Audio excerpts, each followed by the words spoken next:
Welcome to exam गुरुजी भाई Arvind sir. दोस्तों, मैंने आपसे वादा किया था कि मैं हर टॉपिक कवर करवाऊंगा और पहले नंबर सिस्टम ख़त्म करूंगा जिसमें लगभग 100 प्रश्न होंगे और पार्ट 4 इसका होगा।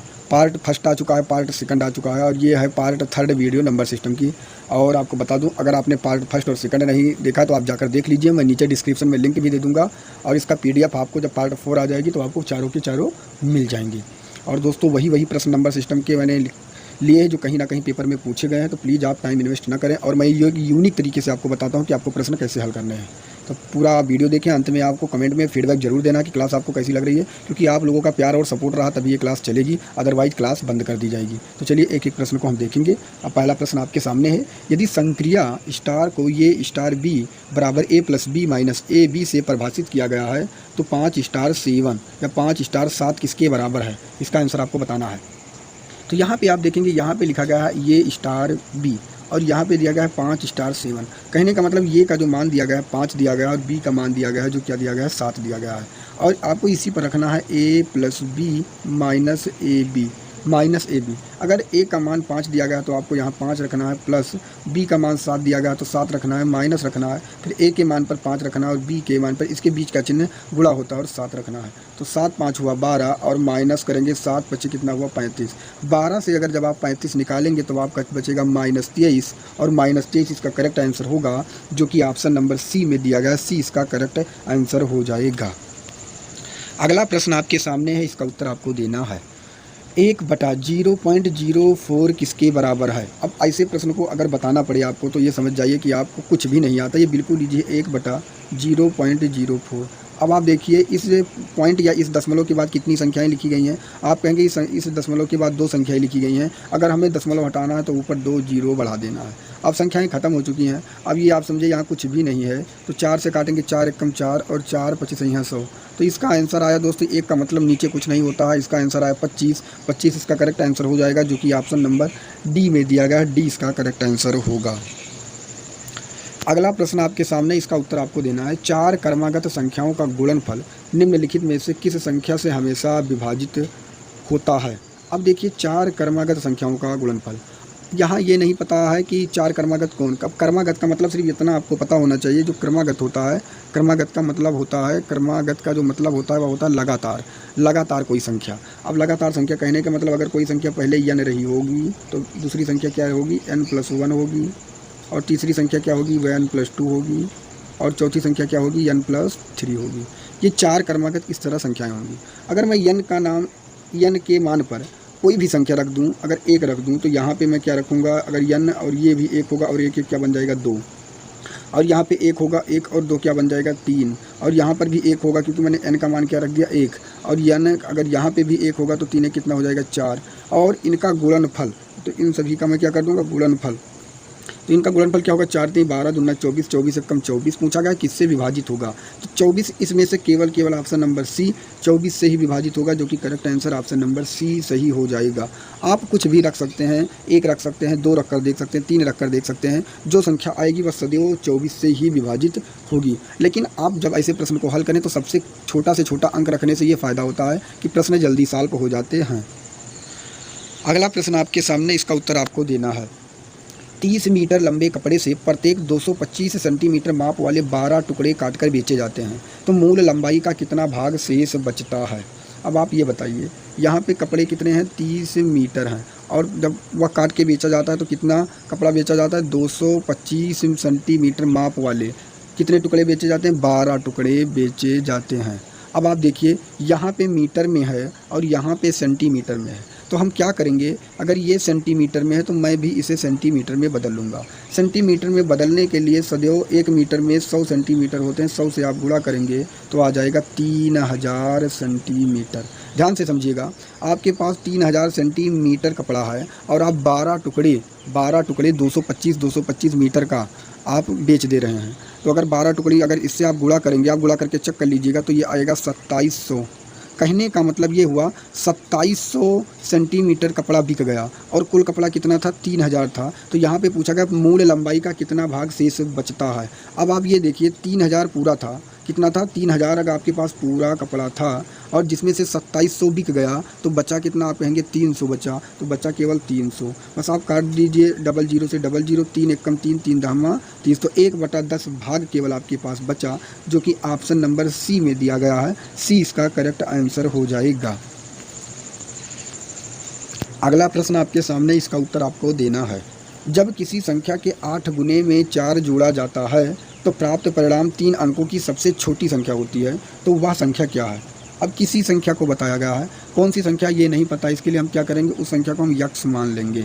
अब कहा गया है कि मैंने उस संख्या को क्या मान लिया, यक्ष मान लिया है। किसी संख्या के 8 गुने में, अब मैं क्या करूँगा, उस संख्या के 8 गुने मतलब 8 यक्ष में 4 जोड़ा जाता है प्लस 4 जोड़ा जाता है, तो प्राप्त संख्या या प्राप्त परिणाम 3 अंकों की सबसे छोटी संख्या। आपको पता होगा 3 अंकों की जो सबसे छोटी संख्या होती है वो 100 होती है, ये आपको पता होना चाहिए। 4 अंकों की सबसे छोटी संख्या 1000 होती है, तो प्राप्त संख्या 3 अंकों की सबसे छोटी संख्या होती है, तो वह संख्या क्या है। अब आप देखिए यहाँ पे 8x + 4 = 100 आया। अब आप यहाँ क्या करेंगे, 8x = 100 और 4 जब उधर जाएगा तो माइनस का हो जाएगा। अब आप यहाँ लिखेंगे 8x = 96 और 8 से 96 को काट देंगे तो कितने बार में जाएगा, आपको पता होगा 12 बार में। तो यक्ष का मान आ गया 12, जो कि ऑप्शन नंबर ये में दिया गया है, ये इसका करेक्ट आंसर हो जाएगा। दोस्त अभी मैं इसी तरह पढ़ा रहा हूँ, आप बिल्कुल भी चिंता ना करें, जल्द से जल्द आप प्रोजेक्टर की सुविधा हो जाएगी, हर चीज़ की सुविधा होगी। जिस तरह भी क्लास चल रहा है आप लोगों के लिए, आप ऐसे क्लास लेते रहिए। और किसी भी प्रकार की समस्या है तो कमेंट करके आप अपना कमेंट जरूर करें, मैं और उसका फीडबैक हम जरूर देंगे, उसका रिप्लाई हम जरूर देंगे। और आपको बता दूं, अगर आप तुरंत रिप्लाई पाना चाहते हैं तो आप मुझे इंस्टाग्राम पे फॉलो कर सकते हैं, वहाँ पे अरविंद जायसवाल 0 3 बार 0 लिख के आप मुझे फॉलो करके वहाँ मैसेज कर सकते हैं। अदरवाइज़ आप यहाँ पे भी कर सकते हैं। और आप अगर तैयारी कर रहे हैं जोरों तोरों से, इस बार आपको एक सीट अपने लिए लेनी है, तो आप टेस्ट में भी जुड़िए। टेलीग्राम पे हमारे जाकर जुड़ जाइए, जिसका नाम exam Guruji by Arvind sir है, जिस पे लगभग 6800 प्लस बच्चे जुड़े हुए हैं। तो आप जाकर अभी के अभी जुड़े और टेलीग्राम पे सर्च करना होगा exam Guruji by Arvind sir.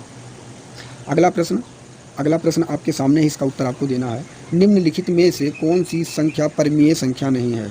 आपको मैं बता दूं, परिमेय संख्या उसे हम कहते हैं जिसे p/q के रूप में लिख सकें। p/q के रूप में लिख सकें मतलब वह संख्या स्वतंत्र होनी चाहिए। कहने का मतलब वह संख्या स्वतंत्र होनी चाहिए। अब आप ये देखिए 32 क्या इस अंडर रूट से बाहर निकल सकता है, और यहाँ पे बाहर दिया गया है 5। अगर हम देखेंगे तो 2 × 2 × 2 × 2 और × 2, 5 बार अगर आप गुणा करेंगे, 2 दूनी 4, दूनी 8, दूनी 16, दूना 32, तो बाहर आ सकता है। इसका जो मान होगा 2, ये बाहर आ गया, तो इसे हम p/q के रूप में लिख सकते हैं। तो यह एक परिमेय संख्या है। अगर हम 64 देखेंगे तो 64 को यहाँ पे 3 दिया गया है। अगर आप इसे करना चाहेंगे तो आप यहाँ पे देखेंगे 4 × 4 × 4, 4 चौक 16, चौका 64, ये 4 भी यहाँ बाहर आ जा रहा है, तो इसे भी हम परिमेय संख्या कहेंगे, क्योंकि ये भी हम p/q के रूप में लिख सकते हैं। 27 अगर हम देखेंगे, यहाँ बाहर 3 लिखा गया, अगर 3 बार में ये जा रहा है, 3 × 3 = 9, 3 × 27, कहने का मतलब इसका भी मान बाहर आ जाएगा, जिसका आएगा 3। तो कहने का मतलब 2 और यहाँ पे a और b d तीनों के तीनों ऑप्शन परिमेय संख्या हैं। तो यहाँ पे जो दिया गया है ये परिमेय संख्या नहीं है, क्योंकि 32 किसी भी संख्या को आप 4 बार गुणा करेंगे, 4 बार गुणा करने पर 32 नहीं आने वाला है। आप चेक कर लीजिएगा, 2 से करें या 3 से या 4 से या 5 से, या बाहर नहीं अंडर रूट से आ पाएगा, इसलिए यह एक परिमेय संख्या नहीं है। तो इसका correct answer option number C सही हो जाएगा। अगला प्रश्न आपके सामने है, इसका उत्तर आपको देना है। एक धनात्मक पूर्णांक को 5 गुना उसके वर्ग के दोगुने से 3 कम है। एक धनात्मक पूर्णांक का 5 गुना उसके वर्ग के दोगुने से 3 कम है, तो पूर्णांक ज्ञात कीजिए। अब यहाँ पे आप देखेंगे तो यहाँ पे हम क्या करेंगे, धनात्मक पूर्णांक का 5 गुना, तो धनात्मक संख्या नहीं पता तो हम उसे क्या मान लेंगे, यक्ष मान लेंगे। वहाँ पे कहा गया है 5 गुना, तो अगर हम 5 गुना रखेंगे तो क्या हो जाएगा, 5 यक्ष। इसके वर्ग का, किसके वर्ग का आपको पता होगा कि जो संख्या ली गई है यक्ष, इसके वर्ग का यक्ष स्क्वायर के दोगुने से 2x स्क्वायर से 3 कम है, से 3 का मतलब -3, 3 कम है, तो पूर्णांक आपको ज्ञात करना है। अब आप यहाँ पे देखिए 5x = 2x स्क्वायर -3 बन गया है यहाँ पे। अब हम क्या करेंगे, इसे पक्षांतर अगर करेंगे तो यहाँ बनेगा 2x स्क्वायर, और 5x अगर जब बराबर के उस पार जाएगा तो माइनस का 5x और -3 बन जाएगा। तो यहाँ एक समीकरण बना 2x स्क्वायर -5x -3। अब हम क्या करेंगे, 2 को और 3 यहाँ पे 2 3 6 होगा, और 6 को हमें ऐसी संख्या से गुणा करना है कि बीच में माइनस। ऐसे सवालों को सॉल्व करने के लिए मैं आपको बता दूं दोस्त, अगर आप पढ़ नहीं रहे हैं तो आप कुछ भी नहीं कर पाएंगे। हर प्रश्न ईजी नहीं होते हैं, ये भी ईजी है, आपको सिर्फ पता होना चाहिए। तो आपको 2 को 3 से गुणा कर लेना है, अपने मन में करना है, 2 3 6 हुआ, और 6 को ऐसी संख्या से गुणा करना है कि बीच में आपका क्या आ जाए, घटाने पर माइनस की 5 आ जाए। तो 2 3 6 को अगर ऐसी संख्या से गुणा करेंगे तो आप कहेंगे 6 × 6, और अगर -6 से और प्लस 1 को घटाया जाएगा तो -5 भी आ जाएगा। तो हम क्या करेंगे इसके लिए, मैंने आपको ये ट्रिक बताया, इतना आपको पता होना चाहिए। तो मैं लिखूँगा यहाँ 2x² माइनस का 6x और फिर प्लस का 1 और माइनस का 3। और लेकिन आपको पता होना चाहिए, अगर सब जगह x दिया गया है तो हम 1 नहीं लिखेंगे, क्योंकि 1 को ऑलरेडी हम x मानते हैं, इतना आपको पता होना चाहिए। अब हम क्या करेंगे, 2 कॉमन ले लेंगे, 2x कॉमन ले लेंगे तो अंदर बचेगा x माइनस 2x से 6x को काटेंगे तो 2 3 6 हो गया। अब हम क्या देखेंगे, यहाँ पे कुछ भी संख्या नहीं है तो यहाँ अपने मन से हम 1 कॉमन ले लेंगे, अंदर बचेगा x माइनस 3। अब यहाँ पे देखिए एक समीकरण बना x माइनस 3, तो अगर एक समीकरण बना x माइनस 3 बराबर 0 तो x का मान कितना आ गया, 3 आ गया। और दूसरा अगर आप समीकरण देखेंगे तो बन रहा है 2x, इधर देखिएगा 2x प्लस 1 बराबर 0, और यहाँ पे अगर इसको बाहर करेंगे तो आएगा x बराबर, आप ध्यान से देखेंगे x बराबर प्लस 1 बाहर जाएगा तो माइनस का 1/2 होगा। अब आप यहाँ पे देखिए दोस्तों कि ये माइनस का जो होता है इसका उत्तर कभी भी नहीं माना जाता है, सदैव प्लस वाला उत्तर इसमें माना जाता है। तो प्लस वाला आया है x बराबर 3 इसका करेक्ट आंसर होगा, जो कि ऑप्शन नंबर ये में दिया गया है। आशा करता हूँ दोस्त ये सवाल समझ में आया होगा। इसको वही लोग प्रश्न को हल कर पाएंगे जो प्रैक्टिस कर रहे हैं, और जो हमसे लगभग 2 या 3 महीने से जुड़े हुए इस प्रश्न को हल कर पाएंगे। अगर नहीं कर पाए तो दोस्त ये समझिए कि उनके लिए दुख की बात है, क्योंकि उन्हें अब पढ़ना पड़ेगा, समय नहीं बचा। ऐसे प्रश्न ही सिलेक्शन के करीब आपको पहुँचा सकते हैं। अगर आपको इस तरह करने में प्रॉब्लम आ रही है तो आप ऑप्शन के द्वारा कर सकते हैं। कैसे करेंगे मैं वो भी बता दे रहा हूँ। जैसे पहला ऑप्शन मैं उठाऊंगा 3, तो यहाँ पे दिया गया उसका 5 गुना, तो 3 का 5 गुना आप कर दीजिएगा। फिर दिया गया उसके वर्ग के 2 गुने से, उसके वर्ग के 2 गुने से, 2 गुने मतलब इससे कितना कम है, 3 कम है, यही बताया गया। तो यहाँ पे दोस्तों देखेंगे 5 3 15 आया, और यहाँ हुआ 3 3 का 9, और 9 दूनी कितना हुआ 18, और 18 अब देखेंगे 18 से 15 निकाल देंगे तो जो आएगा दोस्त वो क्या आएगा, वो आएगा 3 आएगा, 3 कम है, यही इसका करेक्ट आंसर हो जाएगा। तो आशा करता हूँ ये भी ट्रिक आप अपनाकर ऐसे सवालों को सॉल्व कर सकते हैं। अगर आप यक्स मान कर करना चाह रहे हैं तो उस तरह कर सकते हैं, क्योंकि मुझे बेसिक भी बताना ज़रूरी था। अगला प्रश्न आपके सामने, इसका उत्तर आपको देना है। 2 संख्याओं का योगफल और अंतर क्रमशः 25 और 3 है, तो उनके वर्गों का अंतर क्या होगा। दोस्त अब मैं आपको बता दूं, ऐसे सवालों को करने के लिए अगर आप बेसिक से करेंगे तो बहुत बड़ा जाएगा। हम बेसिक नहीं बताने वाले हैं। इसमें 3 प्रकार के सवाल पूछे जाते हैं। इसमें एक पूछा जाता है पहली संख्या क्या होगी, या इसमें इस तरह पूछा जाता है बड़ी संख्या क्या होगी, और एक प्रश्न इसमें पूछा जाता है छोटी संख्या क्या होगी। फिर इनमें पूछा जाता है इनके वर्गों का योग क्या होगा और इनके वर्गों का अंतर क्या होगा। तो हम पहले देखेंगे कि ये संख्या बड़ी और छोटी कौन सी है। तो बड़ी संख्या को ज्ञात करने के लिए आप कलम भी ना उठाइए, 25 और 3 को जोड़ दें। 25 3 कितना हुआ 28, और 28 का आधा कर दें, कहेंगे 14। ये आ गया बड़ी संख्या। जब छोटी संख्या ज्ञात करना हो तो 25 से 3 को माइनस कर दें। सदैव याद रखना है 25 को 3 से माइनस कर दें। तो माइनस करेंगे तो आएगा 22, और 22 का आधा कर दें, आ जाएगा दोस्त 11। तो एक संख्या आई 14 और एक संख्या आई 11। कहा गया उनके वर्गों का अंतर। हमें कुछ भी करना नहीं है, उनके वर्गों का अंतर देख लेना है। अंतर बस आपका सवाल आपके सामने लग चुका है। 14 का वर्ग आता है 196, 11 का वर्ग आता है 121, और माइनस करेंगे आ जाएगा 75, जो कि ऑप्शन नंबर बी में दिया गया। बी किसका करेक्ट आंसर हो जाएगा। अगला प्रश्न आपके सामने, इसका उत्तर आपको देना है। 100 और 200 के बीच कितने पूर्ण वर्ग हैं। अब आपको बताना है 100 और 200 के बीच कितने पूर्ण वर्ग हैं। तो 100 और 200, 100 से लेकर नहीं, इसके बीच में कहा गया।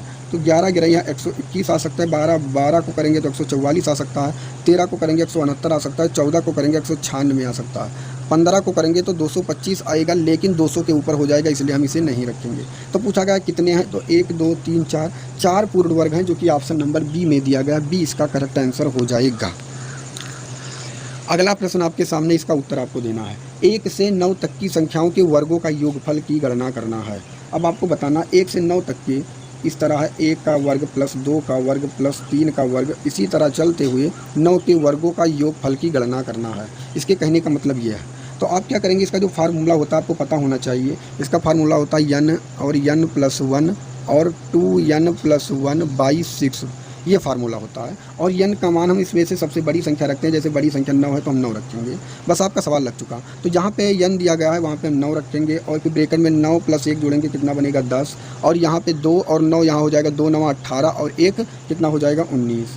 अब आपको पता है नीचे कितना दिया गया है, यहाँ पे 9, यहाँ 10, यहाँ कितना आया 2 9 18 1 19। अब हम पहले क्या करेंगे कि इनके बीच का चिन्ह क्या होता है, गुणा, ये पता होना चाहिए। हम गुणा कर देंगे, और नीचे कितना हो बटे में दिया गया 6 करेंगे। तो 3 3 9, 3 दूनी 6, 2 से काटेंगे 5 बार में 2 पंचे 10, तो 3 पचे 15 हुए, 15 को 19 से आप गुणा कर दीजिए, आपका आंसर आपके सामने हो जाएगा। 19 पचे 95 के 5 हासिल आए 9, 19 से कम 19 और 9 जोड़ देंगे आ जाएगा 28, जो कि 285 आया। करेक्ट आंसर ऑप्शन नंबर आपके सामने बी में दिया गया, बी इसका करेक्ट आंसर हो जाएगा। अगला प्रश्न आपके सामने, इसका उत्तर आपको देना है। मूल्यांकन करें √30 प्लस √30 प्लस √30 प्लस √30 का और प्लस इनफाइनाइट में चला गया। इनफाइनाइट का मतलब अनंत चला गया, इसका मान आपको बताना है। अब ऐसे प्रश्न को आपको अगर आप बेसिक से लगाएंगे तो बहुत लंबा जाएगा, जो आपका टाइम बहुत ज़्यादा इन्वेस्ट करने वाला है। इसलिए इस सवाल को आपको सदैव इस तरह सॉल्व करना है। इसका ऐसा गुणनखंड करना है जिसका अंतर सदैव 1 आए। तो इसके लिए आप क्या करेंगे, 6 को 5 से गुणा करेंगे और इसका अंतर भी देखेंगे क्या आ रहा है, 1 आ रहा है। इसका अंतर भी 1 आ रहा है, तो 6 पंचे 30 भी बन रहा है। आप क्या करेंगे, अगर प्लस का चिन्ह लगा है तो बड़ी संख्या ही आंसर हो जाएगी। अगर माइनस का चिन्ह लगा है तो छोटी संख्या आंसर होगी। तो यहाँ पे लगा है प्लस, तो बड़ी संख्या इसका करेक्ट आंसर होगा, जो कि ऑप्शन नंबर सी में दिया गया है। सी इसका करेक्ट आंसर हो जाएगा। दोस्त ये है नंबर सिस्टम का पार्ट 3 वीडियो। पार्ट 4 वीडियो अभी आएगा आपके सामने, जिसमें 100+ क्वेश्चन कवर हो जाएंगे। फिर अगला जो आप बोलेंगे टॉपिक, मैं पूरा टॉपिक कवर करवाऊंगा। इसके बाद जो टॉपिक आप पाना चाहते हैं, इसके बाद कोशिश है कि प्रतिशत की टॉपिक आएंगे, जिसमें 100 प्रश्न उसके भी होंगे। तो आप पूरे के पूरे वीडियो देखिए और कमेंट करके जरूर बताना कि क्लास आपको ये कैसी लग रही है। अगला प्रश्न आपके सामने, 2 की पावर 8 गुणे 3 की पावर 2 गुणे 5 की पावर 3 गुणे 7 की पावर 5 के कितने गुणक सम संख्या हैं। अब देखिए कितने गुणक सम संख्या हैं। ऐसे सवालों को करने के लिए आप क्या करेंगे, जो पावर में संख्या दी गई है, पावर में कितना दिया गया 8, 2, 3, 5, इनमें आप क्या करेंगे, सभी में एक नंबर बढ़ा लेंगे। यहाँ 8 दिया गया तो यहाँ आप 9 लिखेंगे, यहाँ 2 दिया गया यहाँ 3 लिखेंगे, यहाँ 3 दिया गया यहाँ 4 लिखेंगे, यहाँ 5 दिया गया यहाँ 6 लिखेंगे और यहाँ पे आप माइनस करेंगे। अब आपको यहाँ सम दिया गया है, इसलिए सम वाली संख्या को छोड़कर फिर से इनको लिखना है। अब केवल विषम संख्या को लिखना है। 3 के पावर यहाँ 2 दिया गया है, 3 के पावर यहाँ 2 दिया गया है, तो फिर एक बढ़ाएंगे तो क्या दिया 3 लिखेंगे। यहाँ पावर में 3 दिया गया है, हम यहाँ क्या लिखेंगे 4 लिखेंगे। यहाँ पावर में 5 दिया गया, हम यहाँ क्या लिखेंगे 6 लिखेंगे। यही गुणा करने के बाद जो अंतर, आप इसका अंतर निकाल लेंगे, इसका करेक्ट आंसर वही हो जाएगा। अब इसका गुणा करके आप सदैव अंतर निकाल सकते हैं, इतना बताने की ज़रूरत नहीं है। अगर आप कहेंगे तो हम इसी समय निकाल दूं, लेकिन आपको पता है कि इसका गुणा करने के बाद अंतर आप खुद देख लीजिएगा कि इसका अंतर क्या आने वाला है। अगला प्रश्न, सम संख्या का यही ट्रिक अपनाना पड़ेगा दोस्त। अगर आप अपनाएंगे नहीं तो आपके लिए प्रॉब्लम क्रिएट होगी। इससे ईजी आपको कोई बताने वाला नहीं है। यहाँ पे दिया गया है 2 की पावर 9 गुणे 3 की पावर 5 गुणे 5 की पावर 4 गुणे 7 की पावर 6 के कितने गुणक विषम संख्या हैं। यहाँ विषम दिए गए हैं।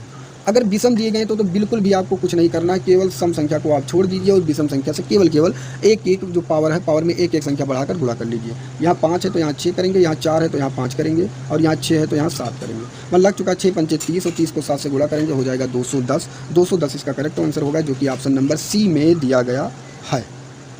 और दोस्तों आशा करता हूँ समझ में आपको यह प्रश्न आ गया होगा। अगला प्रश्न आपके सामने, 2 अंकों वाली संख्या में 18 जोड़ने पर उस संख्या के अंक आपस में बदल जाते हैं और अंकों के गुणनफल 8 हैं, तो संख्या ज्ञात करना है। आपस में बदल जाते हैं और अंकों के गुणनफल 8 हैं, तो संख्या क्या होगी, अब आपको बताना है। देखिए अंकों के गुणनफल यहाँ भी 8 हो रहे हैं, अंकों के गुणनफल यहाँ भी 8 हो रहे हैं। 8 को 8 एक कम 8 और 4 दूनी 8, 4 तो इसका नहीं हो रहा, तो इन ऑप्शन को आपको लेना ही नहीं है। अब यहाँ पे पूछा गया है 2 अंकों वाली संख्या को 18 जोड़ने पर वो आपस में उस संख्या के आपस में बदल जाते हैं। अगर मैं 42 में 18 जोड़ूंगा तो 8, 2, 10, 4, 1, 5, 1, 6 ये नहीं बदला, तो पहला ऑप्शन नहीं है। अगर मैं 18 में 18 जोड़ दूंगा तो ये भी नहीं बदलेगा, ये 36 आ जाएगा, ये भी ऑप्शन नहीं है।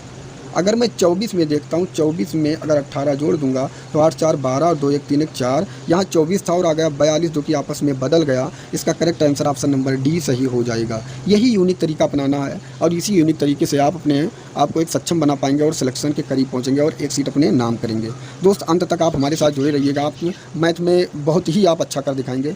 और कमेंट में फीडबैक अपने ज़रूर देना हमारे कमेंट में, और एक अच्छा पॉजिटिव कमेंट देना, जिससे हमें भी एक ऊर्जा मिले और हम आप लोगों के लिए अच्छा से अच्छा कंटेंट ला सकें। अगला प्रश्न आपके सामने है, 229301 में 9 का स्थानीय मान और अंकित मान ज्ञात करना है। अब यहाँ पे लिखा गया 229301 का स्थानीय मान, तो 9 का जो स्थानीय मान होगा 9 होगा। और उसके बाद देखिए कितनी संख्याएं लिखी गई हैं 3, तो आप 3 जीरो बढ़ा दीजिए, यही इसका होता है स्थानीय मान।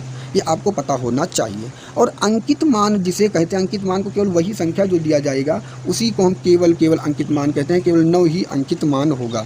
तो -9 हम घटा देंगे, आंसर आपका आपके सामने आ जाएगा। पूछा गया उसका अंतर, तो जैसे हम इसे घटाएंगे तो आ जाएगा 8991, जो कि correct answer option number B में दिया गया है। 20 का करेक्ट आंसर हो जाएगा। अगला प्रश्न आपके सामने 27, 39, 65 में 3 के स्थानीय मान और अंकित मान में अंतर। अब देखिए अभी मैंने आपके इस प्रश्न को बताया, इसका उत्तर आपको कमेंट बॉक्स में देना है कि इसका उत्तर क्या होने वाला है। इसका उत्तर क्या होने वाला है, इसका उत्तर आपको कमेंट बॉक्स में देना होगा। अगला प्रश्न आपके सामने, इसका उत्तर आपको देना है। एक स्कूल पिकनिक के समूह में 2/9 भाग वयस्क थे और वयस्कों की तुलना में बच्चों की संख्या 95 में अधिक थी। वहाँ कितने बच्चे मौजूद हैं? अब आप ये बताइए, 2/9 वयस्क हैं, 2/9 वयस्क थे और वयस्कों की तुलना में बच्चों की संख्या 95। तुलना का मतलब होता है उसके अंतर में। अब बताइए बच्चे कितने थे? अगर 2/9 वयस्क थे तो बच्चे इनकी तुलना में आप देखेंगे तो 9, अगर में 2 वयस्क हैं तो 7/9 क्या है? 7/9 क्या है? आपको पता होगा कि क्या है, बच्चे हैं। और इनके तुलना में कहा गया, तुलना में का मतलब अंतर में कुल बच्चों की संख्या 95 है। अगर हम इसका अंतर देखेंगे 7/9 माइनस 2/9 का अंतर यहाँ पे देखेंगे तो आया 5/9, लेकिन यहाँ बताया जा रहा है 95। तो 5/9 के बराबर है 95। 5 से 95 को काटेंगे 19 बार में, बराबर का तिरछा गुणा होता है तो 19 9 171 आया।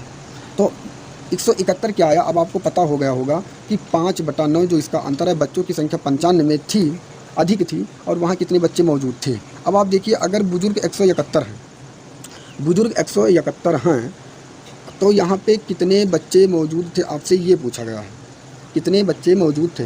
अगर बुजुर्ग 171 हैं और 7/9 भाग क्या है, 7/9 भाग क्या है दोस्त, बच्चे हैं। अगर तो हम क्या करेंगे, 7/9 से गुणा कर देंगे, क्योंकि पूछा गया कुल कितने बच्चे हैं, कुल कितने बच्चे हैं। तो 9 से अगर मैं काटूंगा तो 9 एकम 9 और 9 9 81, 19 सत्ते अगर आप करेंगे तो 19 सत्ते कितना हो रहा है, 7 9 63 के 3, 7 एकम 7 6 13, 133। तो बच्चों की जो कुल संख्या आएगी वो आएगी 133, जो कि ऑप्शन नंबर बी में दिया गया है, 20 का करेक्ट। अगला प्रश्न आपके सामने 3/10 प्लस 8/15 का अनुक्रमानुपाती क्या होगा। अब हम अनुक्रमानुपाती बताने से पहले आपको बता दूंगा, पहले इसे हल करना है। और हल करने के लिए यहाँ दिया गया 3/10 प्लस 8/15। इसे हम हल करने के लिए 10-15 का लासा लेंगे, आएगा 30। 10 से 30 में भाग देंगे 3 बार में और 3 त्रिक का होगा 9, प्लस 15 से 30 में भाग देंगे 2 बार में, 2 अट्ठे होगा 16। 16 9 जोड़ेंगे, ऊपर आएगा 25, नीचे आएगा 30, तो 25 5 6 30। कितना आया? 5/6 आया, 5/6 आया। और इसका पूछा गया अनुक्रमानुपाती। सदैव आपको याद रखना है, या सदैव ये याद रखना कि अनुक्रमानुपाती का मतलब व्युत्क्रम, व्युत्क्रम का मतलब उल्टा। जो संख्या जो मान आएगा उसका आपको उल्टा लिख देना है। 5/6 आया तो आपको क्या लिख देना है, 6/5। तो 6/5 इसका करेक्ट आंसर हो जाएगा, जो कि ऑप्शन नंबर सी में दिया गया है। सी इसका करेक्ट आंसर होगा। अगला प्रश्न आपके सामने, इसका उत्तर आपको देना है कि 16 के पावर 7 गुणे 27 की पावर 6 गुणे 5 के पावर 9 के गुणनफल के कुल अभाज्य गुणनखंड ज्ञात करना है। अब हम पहले 16 लेंगे। 16 को हम क्या करेंगे, 2 दूनी 4 दूनी 8 दूनी 16। हम 4 से नहीं गुणा करेंगे क्योंकि हमें अभाज्य संख्या से गुणा करना है, और सबसे छोटी अभाज्य संख्या से पहले कोशिश करके गुणा करना है। और सबसे छोटी अभाज्य संख्या ऑलरेडी केवल 2 है, तो इसके पावर कितने लगे, 7। तो हम सभी के पावर कितने लगा देंगे, 7। अब यहाँ 27 लिखा गया, हम क्या लिखेंगे, 3 त्रिका 9। अब हम इससे 27 का काम करेंगे, 3 त्रिका 9 और त्रिक 27। इसके पावर 6 लिखा गया, हम यहाँ पे 6 लिख देंगे। यहाँ 5 लिखा गया, ऑलरेडी केवल 5 लिखा जाएगा, इसके पावर 9 लिखा गया। पूछा गया अभाज्य गुणनखंड की संख्या, तो सभी संख्या ज्ञात करने के लिए सदैव पावर को हम जोड़ लेते हैं, यही इसका करेक्ट आंसर हो जाएगा। तो बस आपका आंसर लिख चुका है, 7 7 14, 7 त्रिक 21, 7 चौक 28 और 28 6 जोड़ेंगे 29 30, 34 34 6 40, 40 6 46 और 46 9 जोड़ेंगे होगा 46 4 46 9 हो जाएगा 55, जो कि ऑप्शन नंबर सी में दिया गया। सी इसका करेक्ट आंसर हो जाएगा। नीचे दी गई संख्याओं में कौन सी संख्या परिमेय नहीं है। अभी मैंने बताया जो बाहर आ जाएगा वो परमीय है, जो बाहर नहीं आएगा वह अपरमीय है, क्योंकि बाहर आ जाएगा तो उसे हम P/Q के रूप में लिख सकते हैं। 64 को बाहर हम लिख सकते हैं 8 आ जाएगा, और इसे भी हम लिख सकते हैं क्योंकि यहाँ 3 दिया गया, इसे 3 बार गुणा करने पर बाहर यहाँ पर भी 4 आ जाएगा, और यहाँ पर भी 3 दिया गया कि आपको चेक करना 3 बार गुणा करने पर किसी संख्या से अगर ये बाहर आ जा रहा है, 2 दूनी 4 दूनी 8, ये भी बाहर आ जा रहा है, लेकिन 8 को 2 बार करने से नहीं आएगा। 64 भी आ जाएगा और ये 64 भी आ जाएगा, ये 8 आ जाएगा, लेकिन ये 8 नहीं आएगा, इसलिए डी जो है यह परमेय संख्या नहीं है। इसका correct answer option number D सही हो जाएगा। अगला प्रश्न आपके सामने, इसका उत्तर आपको देना है। दोस्त आप समझ सकते हैं कि कितनी मेहनत लगती है। इतनी मेहनत करने के बाद अगर आप लोगों के लिए मैं क्लास लेकर आऊँ, आप लोग सपोर्ट ना करें तो बहुत दुख होता है। तो प्लीज़ दोस्त आप सपोर्ट करें और कमेंट में फीडबैक ज़रूर दें कि क्लास आपको कैसी लगती है। तो लिखा गया है ऊपर 1/5 प्लस √3 के हर के मान का परमीय संख्या में ज्ञात करना। सदैव परमीय संख्या में ज्ञात करने के लिए आपको याद रखना है सदैव इस संख्या को आपको 2 बार गुणा करना है, और 2 बार गुणा करने के लिए अगर प्लस का चिन्ह है तो माइनस करना है, अगर माइनस का चिन्ह है तो प्लस करना है। अगर यहाँ प्लस का चिन्ह होगा तो माइनस कर देना, अगर माइनस का चिन्ह है तो प्लस कर देना है। अब 5 माइनस √3 कम होगा 5 माइनस √3, और ये बन गया a प्लस बी, ये बन गया a माइनस बी। ध्यान से देखेंगे ये बना a प्लस बी, ये बना a माइनस बी। इसका फार्मूला होता है ये स्क्वायर माइनस बी स्क्वायर, तो ये स्क्वायर का मतलब 5 स्क्वायर माइनस का बी स्क्वायर का मतलब 3 स्क्वायर, तो 5 25 और 3 त्रिका 9। 5 25 से अगर आप 9 निकालेंगे तो कितना बचेगा आपको सॉरी दोस्तों, यहाँ पे 3 त्रिका 9 नहीं होगा, क्योंकि यहाँ अंडर रूट में है। अंडर रूट 3 का अगर आप स्क्वायर करेंगे तो बाहर केवल यहाँ तो 25 आएगा, इसका बाहर करने पर केवल 3 आएगा, क्योंकि अंडर रूट 3 को अंडर रूट 3 से गुणा करेंगे तो अंडर रूट 9 आएगा, और 9 का बाहर आता है 3, इसलिए 3 आएगा। तो 25 से 3 अगर निकाल देंगे तो क्या आएगा दोस्त, 25 से 3 निकालने पर 22 आएगा। यही इसका करेक्ट आंसर होगा 5 माइनस अंडर रूट 3/22, जो कि ऑप्शन नंबर ये आपके सामने दिया गया है, ये इसका करेक्ट आंसर हो जाएगा। अगला प्रश्न आपके सामने, इसका उत्तर आपको देना। 0.125 के ऊपर बार लगा है तो परमेय संख्या के रूप में आपको व्यक्त करना। इसका आंसर मैं नहीं दूंगा क्योंकि सबसे इजी है, और मैं कल जो फर्स्ट प्लस सेकंड वीडियो आई है उसमें मैं बता चुका हूं कि इसका आंसर क्या होगा। तो इसका उत्तर भी आपको कमेंट बॉक्स में देना है, और जो मैंने प्रश्न पूछा 1 नंबर डाल के पहले उसका उत्तर देना है, 2 नंबर डाल के इसका उत्तर देना है। जो सीरियसली मेरे भाई बहन पढ़ने वाले होंगे वो ज़रूर हर प्रश्न का उत्तर ज़रूर देंगे। अगर आपको नहीं पता है तो बताना, मैं टेलीग्राम पे डाल दूँगा। अगला प्रश्न आपके सामने, और ये है आज का लास्ट प्रश्न। इसका उत्तर आपको देना है और फिर आपको बताना है कमेंट में कि क्लास आपको कैसी लगी, और अपने मित्र तक ज़रूर शेयर करना है, क्योंकि अगर इस तरह मेहनत अगर आपको भाई नहीं दिख रही तो दोस्त मुझे बहुत दुख होता है। तो प्लीज़ अपने मित्र तक शेयर करना, और क्योंकि अगर जब अच्छा सा अच्छा व्यू आता है तो एक थोड़ी सी मोटिवेशन और ऊर्जा हमारे अंदर भी जागृत होती है, जो मैं वीडियो लाने में सक्षम होता हूँ। तो इसका उत्तर आपको देना। यदि हम 45 को 4 संख्याओं के योग के रूप में इस प्रकार लिखते हैं कि पहली संख्या में 2 जोड़ने पर, दूसरी संख्या में 2 घटाने पर, तीसरी संख्या को 2 से गुणा करने पर और चौथी संख्या में 2 से भाग देने पर हमें वही परिणाम प्राप्त होता है जो चारों संख्याएं हैं। अब आपको बताना है, अगर पहले देखा ना है कि 45 को 4 संख्याओं के योग के रूप में इस प्रकार लिखते हैं। अब पहले हमें देखना कि इनका योग 45 है कि नहीं है। अगर हम देखेंगे 8 1 9 और 9 5 14 1 15 2 1 3 और 1 4, ये योग है 45। पहले कहा गया है कि पहली संख्या में 2 जोड़ने पर, हम पहला ऑप्शन उठाते हैं। पहली संख्या में 1 में मैं 2 जोड़ता हूँ, यहाँ हुआ 2, और फिर दूसरी संख्या में 2 घटाने पर, अगर मैं 2 घटाऊंगा तो यहाँ क्या होगा 6। फिर कहा गया तीसरी संख्या में 2 गुणा करने पर, 2 से गुणा करूंगा तो कितना होगा 30। फिर कहा गया चौथी में 2 से भाग देने पर, अगर इसमें भाग देंगे तो आ जाएगा 10.5, जो कि पॉइंट में आंसर आ जाएगा, और योग 45 आना चाहिए। तो पहला ऑप्शन बिल्कुल नहीं होगा, पहला गलत है। अगर मैं दूसरा ऑप्शन ले रहा हूँ तो इसमें है पहले संख्या में 2 जोड़ने पर, तो 8 में 2 जोड़ेंगे 10 होगा। 2 घटाने पर 7 में 2 घटाएंगे 5 होगा। फिर तीसरी में 2 से गुणा करने पे 10 में 2 से गुणा करेंगे 20 होगा। और फिर चौथी में 2 से भाग देने पर 20 में 2 से भाग देंगे तो 10 होगा। अब इसे ऐड अगर हम करेंगे तो क्या 45 आएगा। आप देखेंगे तो 10 20 30 30 10 40 और 5 45 आ गया, जो कि ऑप्शन नंबर आपके सामने बी में दिया गया है। बी इसका करेक्ट आंसर हो जाएगा। ये ट्रिक आपको पता होना चाहिए। अगर आपको ऐसे ट्रिक ऑप्शन के द्वारा नहीं पता है करने में तो आप एक भी प्रश्न नहीं कर पाएंगे। कम से कम 4 से 5 प्रश्न ऐसे आते हैं पेपर में जो ऑप्शन के द्वारा आपको हल करने होते हैं। तो आपको तुरंत दिमाग में आ जाना चाहिए कि कौन से प्रश्न ऑप्शन के द्वारा हल किए जाएंगे, और ऐसे प्रश्न को आप किसी तरह से हल नहीं कर पाएंगे। तो आशा करता हूँ यह क्लास आपको पसंद आया होगा दोस्त। कमेंट में ज़रूर अपना फीडबैक देना कि क्लास आपको कैसी लगी। मिलूंगा एक दूसरे नेक्स्ट वीडियो में, तब तक के लिए राम राम, जय हिंद, जय भारत।